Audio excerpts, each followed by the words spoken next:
सानाम को जोहार। अड़ी दिन तायनम यूट्यूब तीन हेज अकाना और सानाम को गे पाले नपाय रेगे वो मेनाक बोना और ताहेन हो लगती कान गया और कोविड मा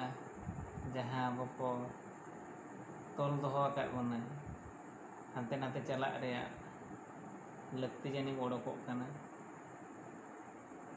तो जहाँ हो उनामा दरकारोग कान गया सोशल डिस्टेंसिंग मेंटेन करते वो हिजुग सेनोग मा ताहेन मा लगती जानी बाहर के वो चलाग मा। तेहेन हेज रे कारण दो नोआ काना अड़ी दिन पर को इन उड़ुक बुटुगोग काना इᱧ मिठी यूट्यूब माध्यम ते अनोढ़े तर्जमाñ पढ़ाव आंजम आबोना ओना अनोढ़े रे ᱧᱩᱛᱩᱢ दो होड़ मेनाक कोदो तबे दला बो आंजमा ना अनोढ़े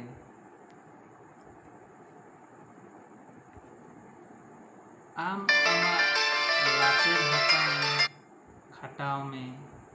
आम आमाग लासेर हतांग खाटाव में दुसव लगित मा होड़ मेनाक कोदो दुसव लगित मा होड़ मेनाक कोदो ताड़ाम सानायत मेखान माड़ांग से ताड़ाम में ताड़ाम सानायत मेखान माड़ांग से ताड़ाम में तायम से और लगित मा होड़ मेनाक कोदो तायम से और लगित मा होड़ मेनाक कोदो कुकमु हो नेल सानायत मेखान कुकमु हो नेल सानायत मेखान चेतान से नेल में लातार से और आंगो लगित मा होड़ मेनाक कोदो जेरेद में आमा अंतर रेनांग मार्शल बती जेरेद में आमा अंतर रेनांग सिंगेल जलोनो लगित मा होड़ मेनाक कोदो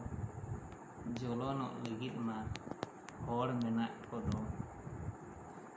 आम आमगे दुलाड़ो में सानायत मेखान दुलड़ आम आमगे दुलाड़ो में सानायत मेखान दुलड़ बैरी साजाव लगित मा होड़ मेनाक कोदो ताहेन सानायत मेखान शिशु मोने काते ताहेन में ताहेन सानायत मेखान शिशु मोने काते ताहेन में दिशा उदुग लगित मा होड़ मेनाक कोदो दिशा उदुग लगित मा होड़ मेनाक कोदो दोहो सानायत मेखान आम चेतान रेगे पतियो दोहोय में दोहो सानायत मेखान आम चेतान रेगे पतियो दोहोय में अर्झव लगित मा होड़ मेनाक कोदो अर्झव लगित मा होड़ मेनाक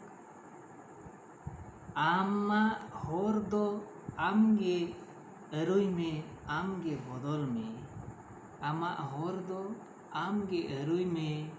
आमगे बदल में जांगे दारामो लगित मा होड़ मेनाक कोदो जांगे दारामो लगित मा होड़ मेनाक कोदो भेगार ते बेनाव में आमा उपरूम भेगार ते बेनाव में आमा उपरूम भीड़ रे ताड़ामो लगित मा होड़ मेनाक कोदो भीड़ रे ताड़ामो लगित मा होड़ मेनाक कोदो कमी में ओनका जहाँ दिसोम तलारे नेल ᱧᱟᱢो जहाँ दिसोम तलारे नेल ᱧᱟᱢो ती थायो